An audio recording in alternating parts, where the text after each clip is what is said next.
mana shu namoz vaqtimizni olayotganga o'xshab tuyuladi bizga. Go'yoki namozni tezroq bitirsak, boshqa ishlarimiz baroridan kelib ketadi-yu, ko'proq boshqa ishlarga vaqt ajratadigandek tuyuladi. Ba'zi odamlar bor, namoz shunaqa endaligi, umuman dindan uzoq bo'lgan odamlar bir kunda 5 mahal namozga 1 soat vaqt ketsa, u 1 soatda ancha ish qilsa bo'ladi deb o'ylaydi. Aslida namoz vaqt jihatidan vaqtni barakaga to'ldiradi va tartibga soladi aslida.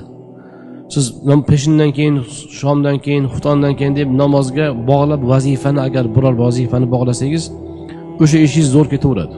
Mana bomdoddan keyin har kuni bir pora Qur'on o'qiyman deb masalan vazifa qilsangiz, sizni kuningizni tartibga solib beradi namoz. Ikkinchidan, inson hech qachon 24 soat ishlolmaydi.